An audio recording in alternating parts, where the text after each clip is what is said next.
pediatrician just happened to be at the hospital. This is where I'm gonna get emotional. But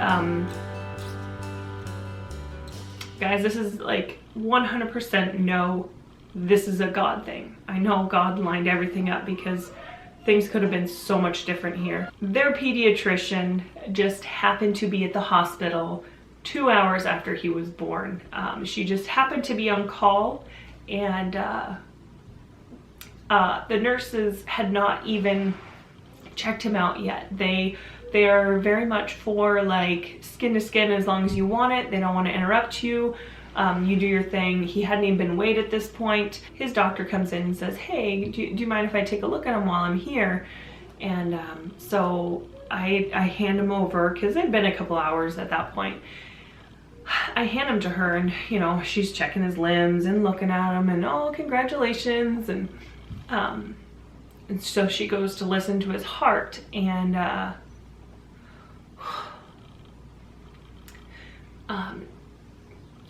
it's kind of a blur.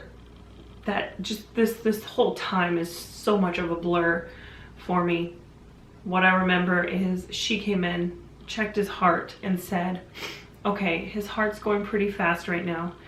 We need to go get him checked out. And she said, why don't you go ahead and nurse him again, and then we'll just send him down to the NICU, and we're gonna get an EKG on him. And I was like, okay, well, I'm like in panic, so I tried nursing him. Like, he didn't want to nurse. At this point, I could not move my legs. So because of the epidural, I could not move my legs. Lance went with him down there. They told me I had to get up and go to the bathroom by myself and go back to bed all on my own. And I remember like a little while had gone by, and I just felt like I was going crazy.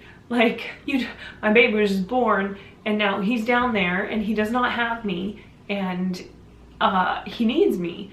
And so I remember just barely feeling my legs, like enough to like throw them to walk. And I was not gonna cry. I was not gonna cry. I finally like walked down to the NICU, which was so far, and I really think that was really silly on their part. They could have just thrown me in a wheelchair and wheeled me down there. It would have been so much safer, because I literally could just barely feel my legs enough to walk, and here they are like sending me down to the NICU by myself. As much as I was in a panic, I really thought I was going to get down to the NICU and they were going to tell me that everything was fine, and that it was just, you know, there was nothing wrong. It might have just been a little like blip or something. I get down there and they have all the stickers all over him, and all the wires. You know, when you see an AKG on an adult, you see, you know, there's a sticker here and here, and you know, like they're everywhere, but there's a big gap. With a newborn, they were almost all touching, because there's only, you know, their bodies are about this big, and you know, you can only stick them so many spots. It just looked like his entire body was covered in leads, and they do an EKG, and his heart is going around 300 beats per minute.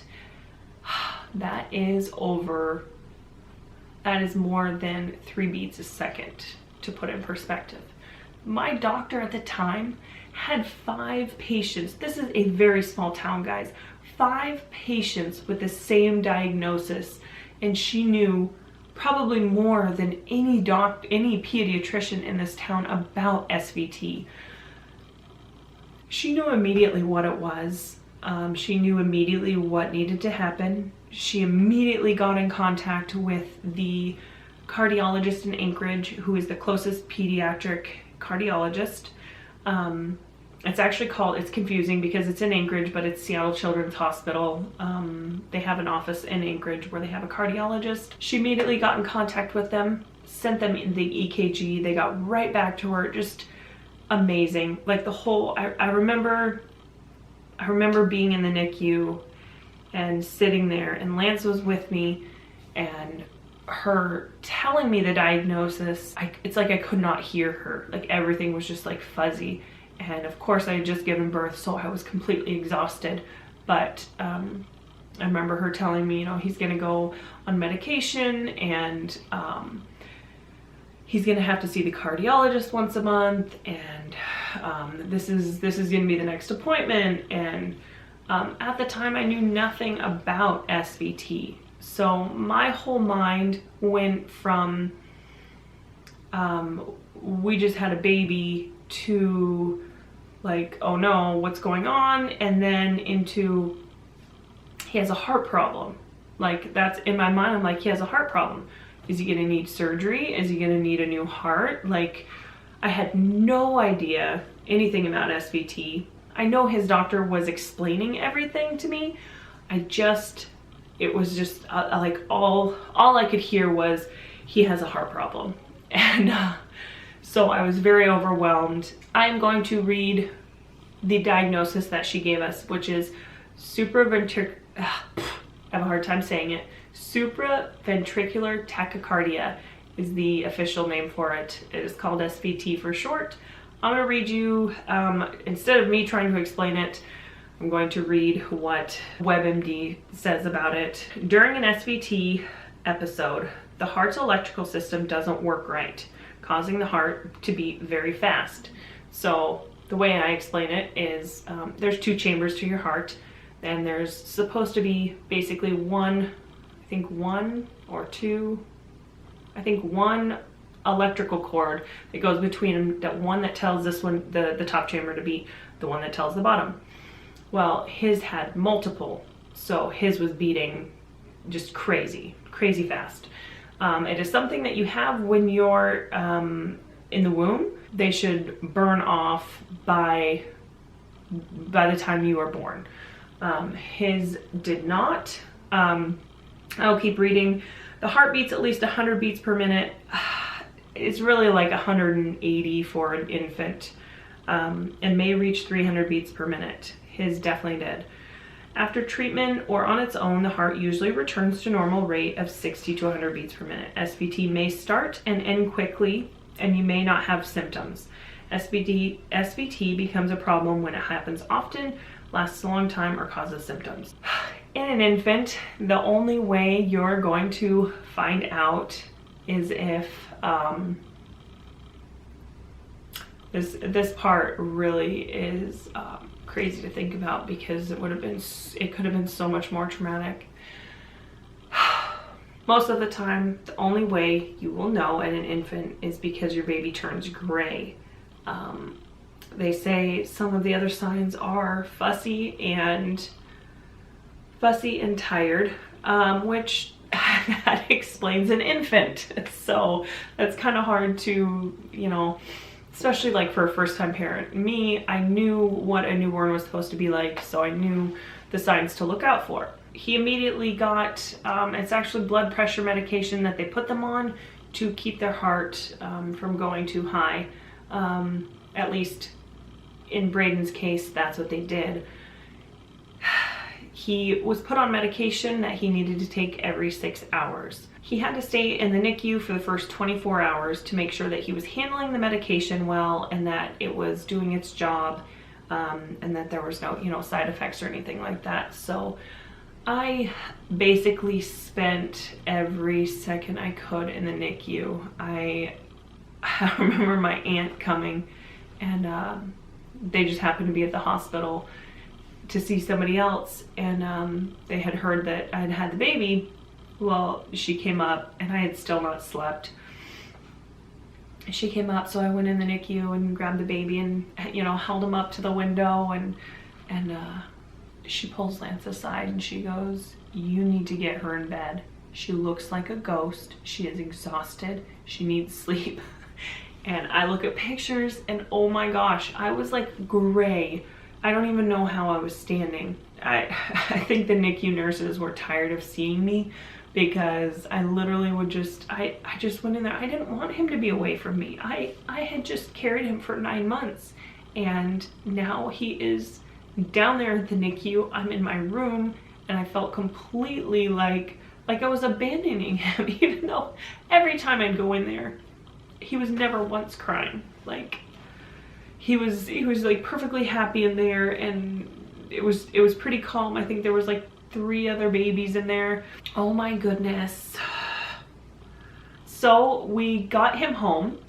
He was given this medication, and we needed to give it to him every 6 hours. One person had to be in charge of it at all times, because you can't have 2 people in charge.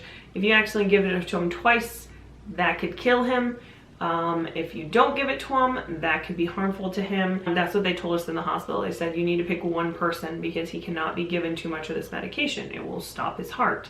You know, of course, me and Lance decided that's obviously me, because Lance had to go back to work in a week, and I was going to be off for 6 weeks, and I'm home with them all day long. Like, I have a daycare at home, so I'm still home with them. Anyways, oh man, this is really emotional for me, because I'm gonna try not to cry here. He had to have medication at 2 a.m., 8 a.m., 2 p.m., 8 p.m. were his medication times. And in my mind, as being having a newborn, I knew he had to have his medication every 6 hours. When I was asleep, I rarely slept, because in my mind I thought, I'm gonna fall asleep, and I'm gonna sleep through the alarm for his medicine, and I'm gonna wake up to a gray baby, or a baby that's not alive. And during the day, all I could think about was, when is his next medication? Anytime we would go somewhere, I would have to think, what is his next medication? And guys, I do not mean to sound or seem like dramatic, because I know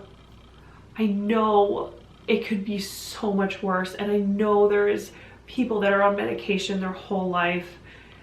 This is just my experience, and this is just how I was feeling. At his 6-month appointment, there's 2 doctors that come up from Anchorage. There was a guy and a girl, and I loved the girl. The girl she made me feel better about everything. So I had met with the guy a few times, the last few times, and then I met with her, and she was like, he's still getting medication every 6 hours. I was like, uh-huh. And she was like, okay, let's just do 3 times a day, which is every 8 hours, which is a whole different thing, because I can actually sleep for 6-7 hours.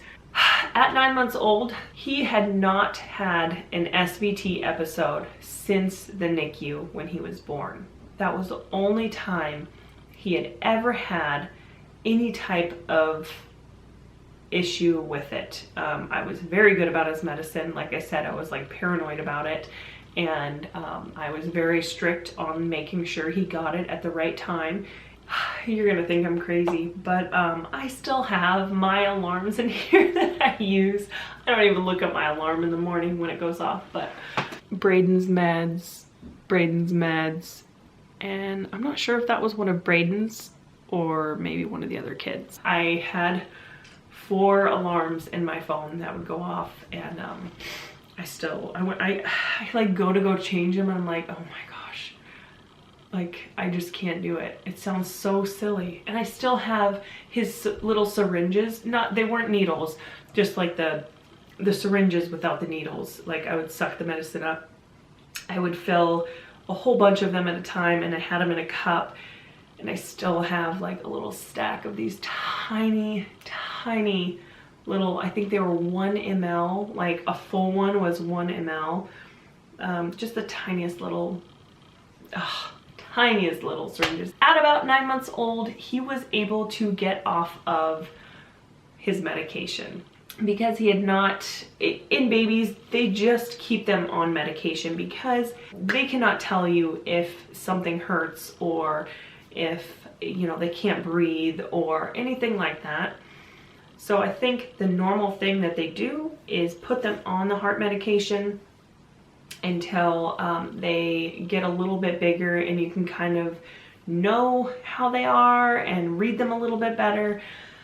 So with him, they took him off the medication and they said, you are basically discharged. They knew that he was doing really well, and so they weaned him off the medicine. It was, oh goodness, I don't remember what the weaning process was. I think it was 1 week of 2 times a day, and then 1 week of 1 time a day, and then there was no medication. I just remember crying because I was like, I don't have to plan his medicine every single day and make sure he has syringes full and all of that. Ugh.